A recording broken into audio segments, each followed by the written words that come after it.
That was one of the best films I have ever seen. It's definitely in the conversation.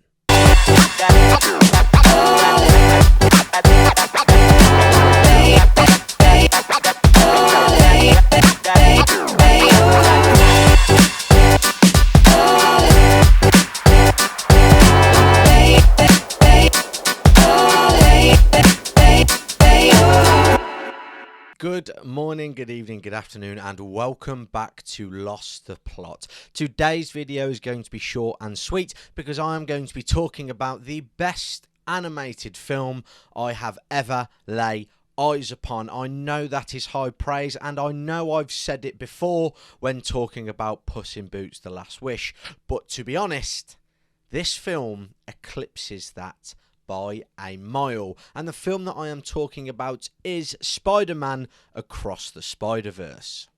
A little disclaimer before I get on with the synopsis and the review: there are birds outside of my window making a god-awful racket, so if you hear them throughout the video, I apologise, but there's nothing that I can do to stop them having a little chirpy chirpy cheep cheep. But enough of that, let's get on to the synopsis. Miles Morales is chased by lots of other Spider-Men who are part of an exclusive group, all because he is one big mistake. And whilst that chase is happening, a man covered in spots tries to make more spots in order to become one big spot. Now, this film from me gets a 9.5 out of 10, which is pretty much the highest score that I can give anything. Because I never give 10s because that is perfection, but this film was bloody close. And to quote a young gentleman walking out of the cinema, that was one of the best films I have ever seen.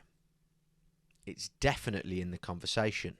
This film has literally exploded into the cinema and is an absolute feast for your peepers. It includes awesome animations, incredible imagery, and a bold use of colour throughout the film is genuinely breathtaking. The use of imagery in this film is not only extravagant, but also feels like it is purposeful and has a beautiful artistic flair that you could not get in a live action remake. This film is an absolute delight to watch, and it really makes you appreciate the world of animation and what a strong, powerful director can do to a film and franchise. And I've talked about the visuals briefly, and I feel like Across the Spider-Verse does a fantastic job of building on the striking visuals that were introduced in its successful predecessor.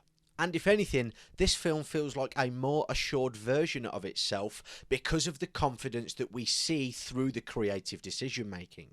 The directors, Joaquim Dos Santos, Kemp Powers, and Justin Thompson, clearly did not care for any restraints or restrictions put on them and have definitely created a film worthy of a Best Picture nomination. I know it's very, very bold me saying that, especially for an animation, but I strongly believe that this will be one of the best films released this year, if not the best.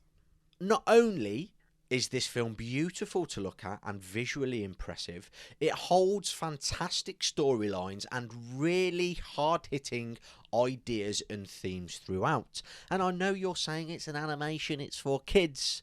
It is not. Yes, it is a multiverse film, and it does do it on a large scale and explore many universes, but ultimately the message is about grounding and appreciating what you have. The film has a massive push about controlling your own fate instead of getting carried away with the potential possibilities and consequences of a wider universe. It explores the message of being yourself instead of getting carried away and bogged down in this world of heroism. And for me, that's what makes it so very powerful. That a multiverse film that has so much potential and so many possibilities has a really grounding storyline based on one young boy and his family. And the best part about it is the film, yes, has a multiverse, but doesn't travel and see all the different universes for the sake of it. Wherever they go and whatever is explored is used to enhance the story and develop our character of Miles and Gwen. It's brilliant. It's impactful, and it really makes us appreciate a multiverse that isn't pushed down our throats. Through the character development of Miles that I have just mentioned, we get to see the possibilities of his power and the potential control that he can have in the multiverse. And it all comes crashing down with the reveal of who he actually is. A mistake. I know I've talked about the visuals, and I know I've talked about the plot, and more specifically the messages that the plot contains, but I will hate myself if I forget to mention the unforgettable characters that are in this film. It does a wonderful job at building on the characters that we are familiar with from the first Into the Spider-Verse film, and we are introduced to even more exceptional characters, and the cast is bloody exceptional. I'm just going to read out a few names. Shemaiah Moore, Haley Steinfeld, Brian Tyree Henry, Luna Lauren Velez, Jake Johnson, Oscar Isaac, Jason Schwartzman, Isa Ray, Daniel Kaluuya, Karen Sony, Shay Wiggum, and Andy Samberg. I know, impressive like I said, isn't it? All of these people that I've mentioned, and the rest, because I have not mentioned all of them, which is quite surprising, do a fantastic job at flexing their muscles and bringing to life the extensive cast of characters that we see. All of them have a purpose, and all of them develop the storyline. It doesn't feel like they are crammed into this film for the sake of it. They actually have their moments in this complex and sometimes hectic plot. But just to be clear, that isn't a negative. Before you think it is, it's not. This film keeps you on your toes with, as I've said, a compelling storyline. There are fantastic moments of brilliantly choreographed action sequences, as well as moments that are slow, character-driven, relationship-driven, which is what you need to create a good comic book film. Moments of seriousness as well as moments of wow and comedy, and this has a fantastic balance throughout. And I don't want to finish this review without mentioning the villain, Spot. At first, we are introduced to this character through a ridiculous, sweet and comedic entrance of him trying to steal an ATM, which is absolutely brilliant.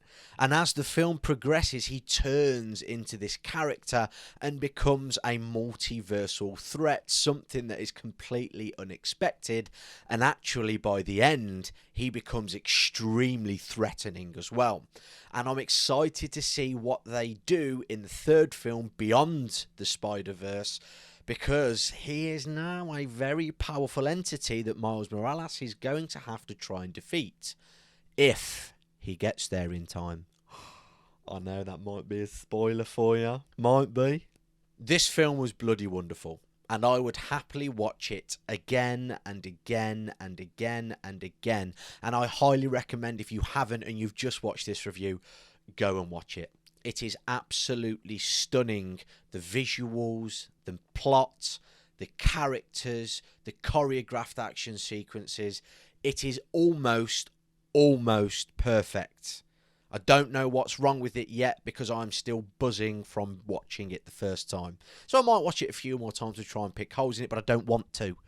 This is a positive review, and I bloody loved it. That's all from me. I'll see you in the next one.